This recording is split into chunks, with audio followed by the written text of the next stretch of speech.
ठंड में घर के बाहर सोने वाला ससुराल। मीनाक्षी सुबह सुबह उठती है तो ठंड से ठिठुर रही होती है और उसके बाद वो कहती है, हे भगवान, कितनी ज्यादा ठंड लग रही है। ना जाने मुझे कैसा ससुराल मिला है जो इतनी ठंड में भी घर के बाहर सोता है। अब इन्हें मैं क्या ही समझाऊं कि इतनी ठंड में बाहर नहीं सोना चाहिए। खैर, मैं तो कुछ बोल ही नहीं सकती हूँ क्योंकि इन्हें बोल बोल कर थक चुकी हूँ। मीनाक्षी सुबह 7 बजे उठती है और उसके बाद घर के अंदर जाकर चूल्हा जला लेती है। अरे वाह, अब कितना आराम मिल रहा है। मन ही नहीं कर रहा इस चूल्हे के आगे से कहीं जाने का। तभी उसकी सास की भी नींद खुल जाती है और अंगड़ाई लेते हुए वो बोलती है, अरे बाबा, मजा आ गया घर के बाहर सोकर। ठंड में तो घर के बाहर सोने का मजा ही अलग होता है। विनीता उठती है। तब तक मीनाक्षी ने सुबह की चाय बना दी थी।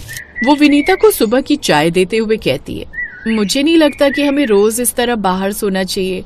अभी तो चिंटू भी छोटा है, कल को उसे ठंड लग जाएगी और वैसे भी गर्मियों में बाहर सोना समझ में आता है, लेकिन सर्दियों के मौसम में बाहर कौन सोता है। बहू, तू जानती है ना कि पहले हम लोग बहुत ज्यादा अमीर थे और एक बार हम सब घर के अंदर सो रहे थे और बाहर से कोई आकर हमारी गाय भैंस चुरा कर ले गया था। तब से हम लोगों ने बाहर सोना शुरू कर दिया ताकि चोर घर के अंदर घुसने से पहले भी 2 बार सोचे और बाहर से कोई सामान ले जाने से पहले भी सोचे। तब तक चिंटू भी उठ जाता है और उसके बाद अपनी माँ से कहता है, माँ, बाहर सोना सच में बहुत अच्छा लगता है। जब सुबह उठते हैं तो फिर बिल्कुल भी आलस नहीं आता, अपने आप आँख खुल जाती है। अब मीनाक्षी ये बात सुनने के बाद अपने मन में कहती है, हे भगवान, क्या करूं मैं अपने घर वालों का। मेरा छोटा सा बेटा चिंटू भी इन लोगों के हिसाब से चलने लगा है। अब मैं अकेली पड़ जाती हूँ। बस देवर जी की जल्दी से शादी हो जाए तो शायद मेरी देवरानी मेरा साथ देने वाली आ जाए। मीनाक्षी ये सोच ही रही थी कि तभी उसका पति पवन और देवर दीपक भी उठ जाते हैं और वो लोग भी नाश्ता करके अपने अपने काम पर निकल जाते हैं। ऐसी धीरे धीरे ठंड बढ़ रही थी और दीपक की शादी के दिन भी पास आ जाते हैं। जनवरी के मौसम में उसकी शादी अनामिका नाम की लड़की से हो जाती है और सुहागरात के दिन तो वो घर के अंदर सोई है और पूरे घर वाले बाहर सोते हैं। और ये सब देखकर अनामिका ने दीपक से पूछा, दीपक जी, मुझे कुछ समझ नहीं आ रहा। हमारे घर में 4 कमरे, लेकिन फिर भी सब लोग बाहर क्यों सो रहे हैं और हम अकेले अंदर सो रहे हैं। अरे, प्राइवेसी अच्छी बात है, लेकिन इतनी प्राइवेसी तो हमें चाहिए ही नहीं। अरे नहीं अनामिका, तुम गलत समझ रही हो। हमारे घर वालों को ठंड में बाहर सोने की आदत है, इसीलिए वो बाहर ही सो रहे हैं। शुरू में मीनाक्षी भाभी को थोड़ी दिक्कत हुई थी, फिर उन्हें भी आदत हो गई। आज हमारी सुहागरात है, इसीलिए हम अंदर सो रहे हैं।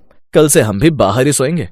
आप कैसी बातें कर रहे हैं? हमारी नई नई शादी हुई है, हमें अपने कमरे में एक दूसरे के साथ सोना चाहिए और आप बाहर सोने की बात कर रहे हैं। मुझे नहीं पता, आप माँ जी को जैसे भी मनाएं, वो आपकी मर्जी है, लेकिन मैं तो घर के अंदर ही सोया करूंगी। दीपक ये बात सुनकर चुप हो जाता है। उसे समझ में नहीं आता कि वो क्या करे, लेकिन फिर भी जब लोग सुबह के समय नाश्ता कर रहे थे तो दीपक अपनी माँ से कहता है, अरे माँ, मैं ये सोच रहा था कि क्यों ना अब से हम घर के अंदर सोने लगे। वैसे भी जनवरी का महीना आ गया है, बहुत ज्यादा ठंड होती है। इतनी ठंड में बाहर सोने से चिंटू बीमार हो सकता है। ये बात सुनकर मीनाक्षी का माथा घूम जाता है और वो कहती है, कैसी बातें कर रहे देवर जी, मेरे बेटे चिंटू का नाम लेने की जरूरत नहीं है। मेरा बेटा 8 साल का हो गया है और पूरी सर्दी वो बाहर सोया है। तब तो आपको कभी भी मेरे बेटे चिंटू का ख्याल नहीं आया और अचानक से उसकी चिंता कर रहे हैं। ठीक है भाभी, मुझे चिंटू के साथ साथ अनामिका की भी चिंता है। उसको भी बाहर सोना अच्छा नहीं लगता है, क्यों ना हम घर के अंदर ही सोने लग जाएं।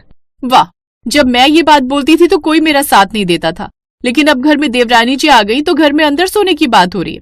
खैर, कोई बात नहीं माँ जी, अगर आप घर में अंदर सोने की इजाजत दे देंगी तो मेरे लिए भी अच्छा है। कम से कम ये ठंड में बाहर सोने वाले ससुराल से तो छुटकारा मिलेगा।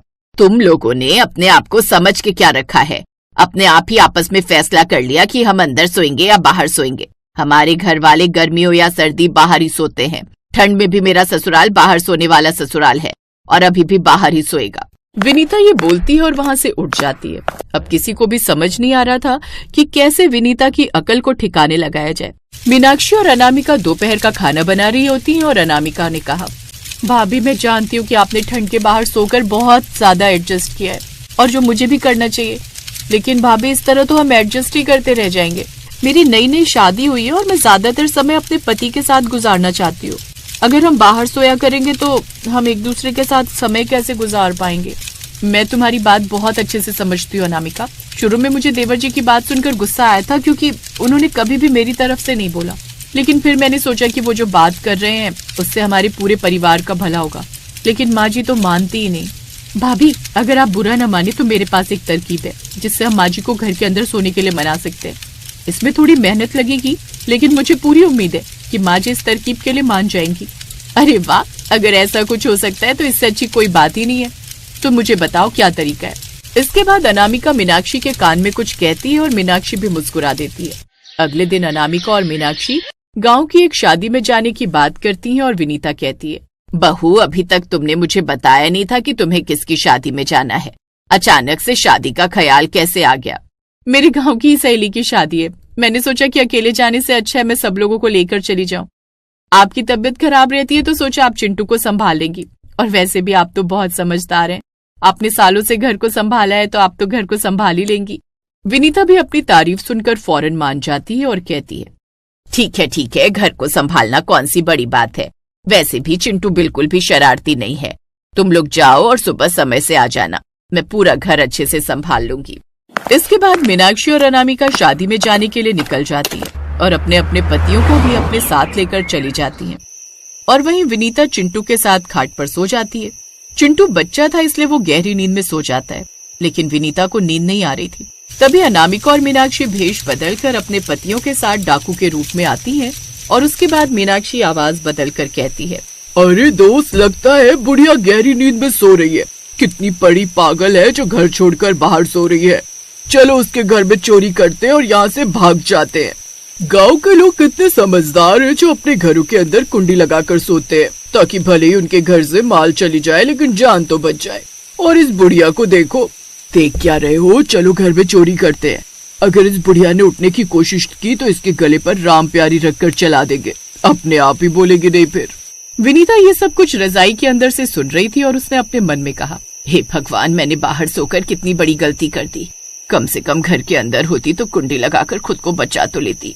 अब भलाई इसी में कि चिंटू को लेकर चुपचाप इसी रजाई में पड़े रहो और बाहर ना निकलो। विनीता चुपचाप पड़ी रहती है कि तभी अनामिका ने कहा, अरे दोस्त, लगता है गांव वाले उठ गए। चलो यहाँ से भागते हैं, फिर कभी आ जाएंगे। वैसे भी ये तो घर के बाहर ही सोती है। अब अनामिका और मीनाक्षी अपने अपने पतियों के साथ वहाँ से भाग जाते हैं, जिसके बाद वो वापस घर के कपड़े पहनकर आ जाती हैं। और उनके आते ही विनीता ने उठने के बाद कहा, बस बाबा, मुझे एहसास हो गया कि हमें घर के बाहर नहीं सोना चाहिए। अब से गर्मी हो या सर्दी, हम लोग घर के अंदर ही सोएंगे। पहले के जमाने के लोग घर के बाहर ही सोते थे क्योंकि बिजली पानी नहीं होती थी, लेकिन अब जब सारी सहूलियत घर के अंदर है तो बाहर क्यों सोना। विनीता की अकल पूरी तरह से ठिकाने पर आ जाती है और उसके बाद वो बाहर सोने का अपना ड्रामा छोड़ देती है। और अब मीनाक्षी और अनामिका अपने अपने पतियों के साथ आराम से अपने कमरों में सोया करती हैं।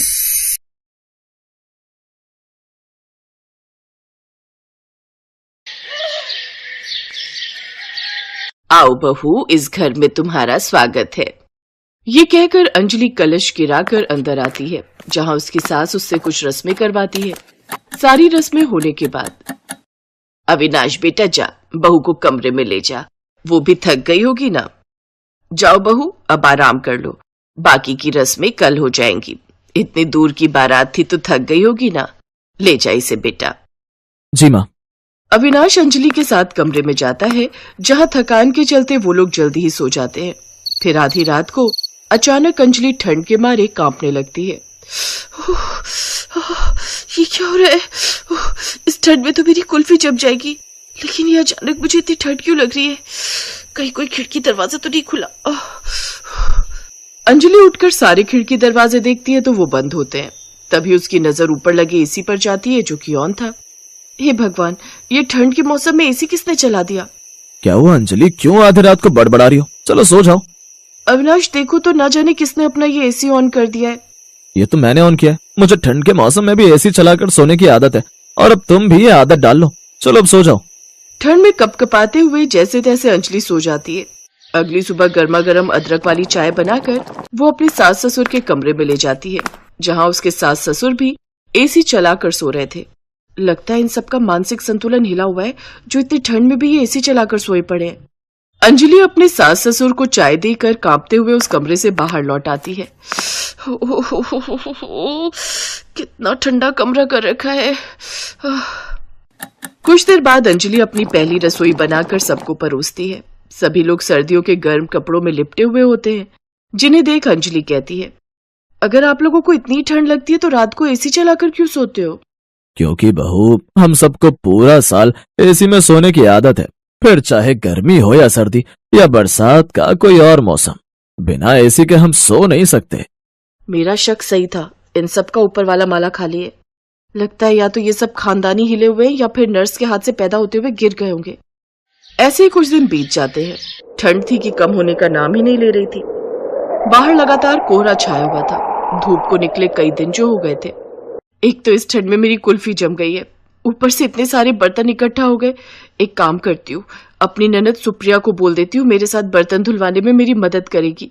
ये सोचकर वो अपनी ननद के कमरे में जाती है। सुप्रिया, आज गाजर का हलवा, पूड़ी, मटर पनीर, काफी पकवान बने थे तो कई सारे बर्तन हो गए। चलो ना, मेरे इन बर्तन धुलवाने में मदद कर दो। ना भाभी ना, इतनी ठंड में मैं तो पानी में हाथ नहीं डाल सकती। इतनी ठंड लग रही है तो फिर ये एसी चलाकर क्यों बैठी हो? ओफो, कितनी बार बताया आपको कि एसी के बिना हम नहीं रह सकते। अंजलि के ससुराल में सबको ठंड में भी एसी में रहने की आदत थी, लेकिन अगर वो गलती से किसी को भी काम के लिए बोल दे तो सभी ठंड के बहाने बना लेते थे। ना बहू ना, मुझसे ये सब्जी नहीं कटती। देख नहीं रही कितनी ठंड है, मुझसे तो रजाई से भी हाथ बाहर नहीं निकाला जा रहा। अच्छा ला, मुझे जरा एसी का रिमोट तो दे, एसी ऑन कर लूं। जी तो चाहता है आज की सब्जी में जहर मिलाकर इन सबको दे दूं। ठंड में एसी में पड़े रहना है, लेकिन काम के लिए बोलो तो सबको ठंड लगने लग जाती है। अब अंजलि खुद ही सारा दिन घर का काम करती रहती और रात को बिस्तर पर सोने जाओ तो एसी के कारण उसे ठीक से नींद नहीं आती। अविनाश जी, आप ये एसी बंद कर दीजिए ना, मुझसे ये एसी की ठंड अब बर्दाश्त नहीं होती। कहाँ ठंड है अंजलि, और तुमने ऑलरेडी 2 रजाई ले रखी है। मैं एक कंबल तुम्हें और दे देता हूँ, लेकिन एसी बंद करने के लिए मत बोलना। तुम तो दिन में भी आराम कर लोगी, लेकिन मुझे तो ऑफिस जाना है ना, मुझे ऐसे नींद नहीं आएगी बिना एसी के। अंजलि का पति उसकी एक नहीं सुनता, जिसका नतीजा ये हुआ कि अगले दिन से अंजलि को ढेर सारी छींकें आने लगी। वो लगातार छींकें मारती जा रही थी। बस अब बहुत हुआ, अब और नहीं। अगर मैंने इन लोगों को सबक नहीं सिखाया तो मेरा भरी जवानी में ही राम नाम सत्य हो जाएगा।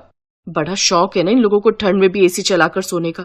अब इन्हें बताती हूँ कि ठंड होती क्या है, लेकिन पहले खुद के लिए गर्मा गर्म अदरक वाली चाय बना लूं। अंजलि अदरक वाली चाय बनाकर पीती है, जिसके बाद सबको नाश्ता परोसती है। लेकिन ये क्या, आज तो नाश्ते में गर्मियों वाला नाश्ता था। वो सबके लिए नाश्ते में ठंडा ठंडा बनाना शेक, उसमें आइसक्रीम, कस्टर्ड और ठंडी बर्फ डालकर डाइनिंग टेबल पर रख देती है। भाभी, ये जनवरी का ठंडा महीना चल रहा है, कोई गर्मियों का अप्रैल मई नहीं जो आप ये गर्मियों वाला नाश्ता ले आई। आप लोग जब इतनी ठंड में भी एसी चलाकर सो सकते हैं तो फिर ये ठंडा नाश्ता क्या चीज है। करिए नाश्ता। ठंड में आइसक्रीम डला शेक पीने का भी एक अपना ही अलग मजा है। उफ, ये ठंडा नाश्ता करके तो मेरे दांत ही बजने लगे। अभी तो देखते जाइए आगे आगे होता है क्या। फिर अगले दिन अंजलि सभी के सारे गर्म कपड़े एक साथ धो देती है, जिसके बाद ससुराल वालों के पास एक भी गर्म कपड़ा पहनने के लिए नहीं होता, जिसके चलते सब ठंड से ठिठुरते हुए कहते हैं, बहू मेरी एक भी गर्म शॉल और स्वेटर नहीं मिल रहा, मेरे सभी गर्म कपड़े कहाँ हैं? हाँ भाभी, मेरी भी कोई सॉक्स, कैप या स्वेटर नहीं मिल रही है। मेरी अलमारी में भी मेरी लोई और गर्म टोपी नहीं है।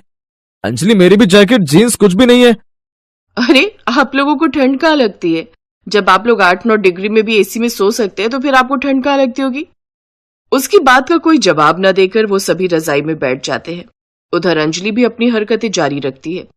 वो घर का गीजर कनेक्शन भी काट देती है, जिससे अब सबको न चाहते हुए भी ठंडे पानी से ही नहाना पड़ता है। हे भगवान, ऑफिस के लिए लेट हो रहा है। ऐसा करता हूँ, अब जल्दी मैं ठंडे पानी से ही नहा लेता हूँ। अविनाश ठंडे पानी से ही नहा लेता है। मेरी तो समझ में नहीं आ रहा, सबका गीजर एक साथ कैसे खराब हो गया। ठंडा खाना खाने और ठंडे पानी से नहाने के कारण, साथ ही ठंडे एसी की हवा में सोने के कारण अब उन सबकी तबीयत काफी खराब रहने लगती है। अंजलि जल्दी से डॉक्टर को फोन करती है। इन सबकी बॉडी का टेम्परेचर तो काफी गिर चुका है। इन लोगों ने क्या कोई ठंडी चीज खाई थी? जल्दी से इन सबको अस्पताल में भर्ती करना होगा। डॉक्टर, ये लोग ठंड के इस मौसम में भी एसी चलाकर सोते हैं। ये लोग मेरी बात बिल्कुल नहीं सुनते। क्या एसी? आप सब लोगों का दिमाग खराब तो नहीं हो गया? आप सबकी बॉडी का टेम्परेचर फ्रीज होने की कगार पर है। आप सबको गर्माहट की काफी जरूरत है, साथ में मेडिसिन की भी। अगर आप लोग एक और बार एसी में सोए तो फिर कभी उठ नहीं पाएंगे। उन सबको जल्दी से अस्पताल ले जाकर आईसीयू में एडमिट कर दिया जाता है। 2-3 दिन हॉस्पिटल में रखने के बाद उनको डिस्चार्ज कर दिया जाता है। घर आते ही अविनाश सबसे पहले एसी का तार निकाल देता है। अरे ये क्या कर रहे हैं आप? ऐसे तो एसी चलेगा ही नहीं। हाँ तो हम लोग पागल थोड़ी ना है जो एसी ठंडी के मौसम में भी चलाकर सोएंगे। हम लोगों को मरना थोड़ी है। बिल्कुल ठीक कह रहा है बेटा। अब एसी चलेगा तो सिर्फ गर्मियों में, सर्दियों में नहीं। निकाल बेटा, सभी एसी की तार निकाल दे। अंजलि अब मन ही मन खुश थी कि कम से कम अब उन सब की ठंड में एसी में सोने की आदत तो छूटी। Thanks for watching.